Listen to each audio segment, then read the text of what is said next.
Hello friends, welcome to Shantala's kitchen. ಇವತ್ತು ನುಗ್ಗೆಕಾಯಲ್ಲಿ ಉಪ್ಪಿನಕಾಯಿ ಮಾಡೋದು ಹೇಗೆ ಅಂತ ನೋಡೋಣ. ಈ ಥರ ನುಗ್ಗೆಕಾಯಿ ತಗೊಂಡು ಕ್ಲೀನಾಗಿ ತೊಳೆದು ಒರೆಸಿ ಇಟ್ಕೋಬೇಕು. ತೇವಾಂಶ ಏನು ಇರಬಾರ್ದು.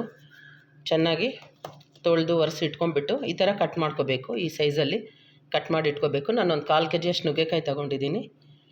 ಅದಕ್ಕೆ 150 ಗ್ರಾಮಷ್ಟು ಖಾರ, 100 ಗ್ರಾಮಷ್ಟು ಉಪ್ಪು. ಯಾವಾಗೂ ಖಾರ ಎಷ್ಟು ತೊಗೊಂಡಿರ್ತೀವಿ ಅದರಲ್ಲಿ ಅರ್ಧಕ್ಕಿಂತ ಸ್ವಲ್ಪ ಜಾಸ್ತಿ ಅಷ್ಟೇ ಉಪ್ಪಿರಬೇಕು. ಬೇಕಾದರೆ ಉಪ್ಪು ಕಮ್ಮಿ ಆದರೆ ಮತ್ತೆ ಆ್ಯಡ್ ಮಾಡ್ಕೋಬೋದು. 3 ಸ್ಪೂನಷ್ಟು ಮೆಂತ್ಯ, 1.5 ಸ್ಪೂನಷ್ಟು. Hello friends, welcome to Shantala's kitchen. ಇವಾಗ ಸಮ್ಮರ್ ಸೀಸನ್ ಅಲ್ವಾ, ಉಪ್ಪಿನಕಾಯಿ ಎಲ್ಲ ಇಡೋದು ತುಂಬ ಚೆನ್ನಾಗಿರುತ್ತೆ. ಯಾಕಂದರೆ ಮೆಣಸಿನ್ಕಾಯಿ ಎಲ್ಲ ಬಿಸಿಲಿಗೆ ಹಾಕ್ಕೊಂಡು ಖಾರ ಮಾಡಿಸ್ಕೊಂಡು, ಅದಕ್ಕೆ ಇವತ್ತು ನುಗ್ಗೆಕಾಯಿ ಉಪ್ಪಿನಕಾಯಿ ಮಾಡೋದು ಹೇಗೆ ಅಂತ ನೋಡಿಸ್ತೀನಿ. ನಾನು ಒಂದು 1/4 kg ಅಷ್ಟು ನುಗ್ಗೆಕಾಯಿ ತೊಗೊಂಡಿದ್ದೀನಿ. ಈ ಥರ ನುಗ್ಗೆಕಾಯಿ ತೊಗೊಂಡು ಕ್ಲೀನಾಗಿ ತೊಳೆದು ಒರೆಸಿ ಆರಿದ್ಮೇಲೆ ಈ ಥರ ಕಟ್ ಮಾಡಿ ಇಟ್ಕೋಬೇಕು. ಈ ಥರ ಸೈಜಸ್ಸಲ್ಲಿ ಪೀಸಸ್ ಆಗಿ ಕಟ್ ಮಾಡಿ ಇಟ್ಕೊಂಡು ಇದನ್ನು ಎಣ್ಣೆಯಲ್ಲಿ ಫ್ರೈ ಮಾಡ್ಕೋಬೇಕು, ಡೀಪ್ ಫ್ರೈ. ಅದಕ್ಕೆ ಬೇಕಾಗಿರೋಂಥ ಇಂಗ್ರೀಡಿಯೆಂಟ್ಸು: ಎಣ್ಣೆ, ಇದಕ್ಕೆ ಕಡಲೆಕಾಯಿ ಎಣ್ಣೆ ತೊಗೊಂಡಿದ್ದೀನಿ. ಆಮೇಲೆ ಅರಿಶಿನ ಒಂದು ಅರ್ಧ ಸ್ಪೂನಷ್ಟು, ಖಾರ 1 ಕಪ್ ಅಂದರೆ 150 ಗ್ರಾಮಷ್ಟು ಖಾರ, ಅದರಲ್ಲಿ 3/4 ಭಾಗ ಅಷ್ಟು ಉಪ್ಪು. ಉಪ್ಪು ಯಾವತ್ತೂ ಸ್ವಲ್ಪ ಕಮ್ಮಿ ಹಾಕ್ಕೊಳ್ಳಿ, ಬೇಕಂದರೆ ಆ್ಯಡ್ ಮಾಡ್ಕೋಬೋದು. 3 ಸ್ಪೂನಷ್ಟು ಸಾಸಿವೆ, 1.5 ಸ್ಪೂನಷ್ಟು ಮೆಂತ್ಯನ ಈ ಥರ ಹುರ್ಕೊಂಡು ಇಟ್ಕೊಂಡಿದ್ದೀನಿ. ಇದನ್ನು ಪೌಡ್ರ್ ಮಾಡ್ಕೋಬೇಕು. ಹುಣಸೆಹಣ್ಣು, ಇದಕ್ಕೆ ಬಿಸಿನೀರಲ್ಲಿ ನೆನೆಸೋಣ. ಹುಣಸೆಹಣ್ಣು ಕ್ಲೀನಾಗಿ ಬಿಡಿಸಿಟ್ಕೊಂಡಿದ್ದೀವಲ್ಲ, ಅದು ಒಂದ್ಸರಿ ತಣ್ಣೀರಲ್ಲಿ ತೊಳೆದು ಇಟ್ಕೊಂಡಿದ್ದೀನಿ. ಅದಕ್ಕೆ ಈ ಥರ ಸುಡುವಂಥ ಬಿಸಿನೀರು ಹಾಕಿ ಹುಣಸೆಹಣ್ಣು ಮುಳುಗೋ ಅಷ್ಟು ನೀರು ಹಾಕಿ ಇಟ್ಬಿಡೋಣ, ಮೆತ್ತಗಾಗಲಿ. ನೋಡಿ, ಈ ಥರ ಇಟ್ಬಿಟ್ಟು ಒಂದು 1/2 hour ಬಿಟ್ಬಿಡೋಣ. ಅಷ್ಟೊತ್ತು ನುಗ್ಗೆಕಾಯಿ ಎಲ್ಲ ಫ್ರೈ ಮಾಡ್ಕೋಬೇಕು.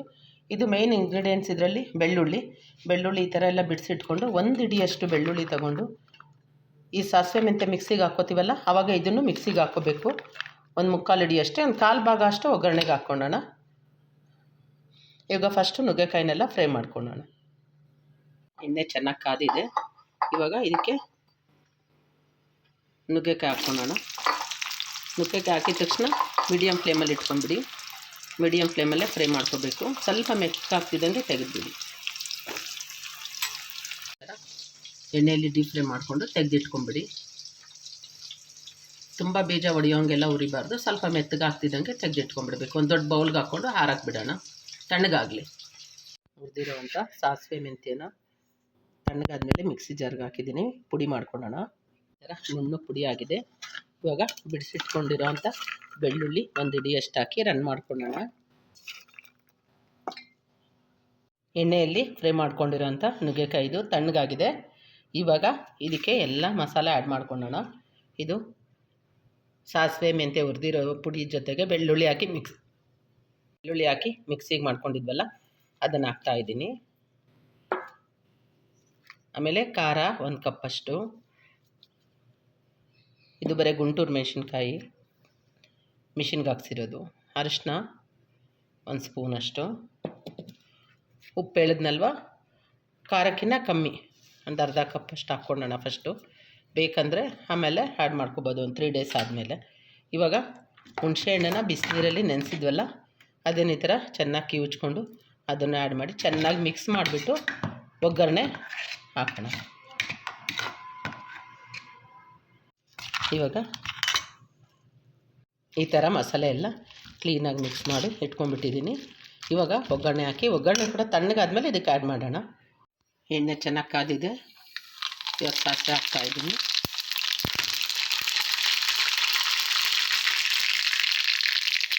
ಸಾಸಿವೆ ಹಾಕಿದ್ಮೇಲೆ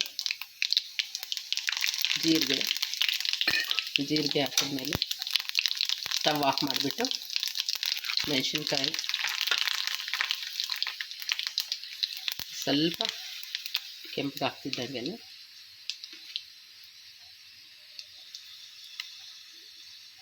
ಹಿಂಗೆ ಹಾಕೋಣ. ಹಿಂಗೆ ಹಾಕ್ಬಿಟ್ಟು ಕರಿಬೇವು,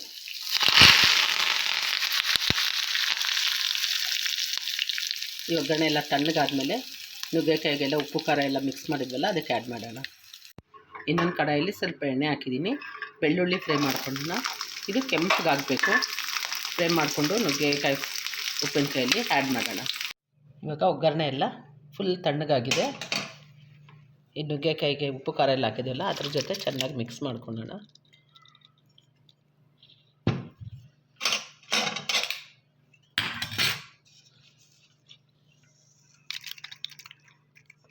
ಬೆಳ್ಳುಳ್ಳಿನ ಸಪ್ರೇಟಾಗಿ ಹಾಕಿದೆ, ಯಾಕಂದರೆ ಕರಿಬೇವು ಮೆಣಸಿನ್ಕಾಯಿ ಎಲ್ಲ ತುಂಬ ಸೀದಂಗೆ ಆಗಿಬಿಡುತ್ತಲ್ವ, ಚೆನ್ನಾಗಿರೋದಿಲ್ಲ.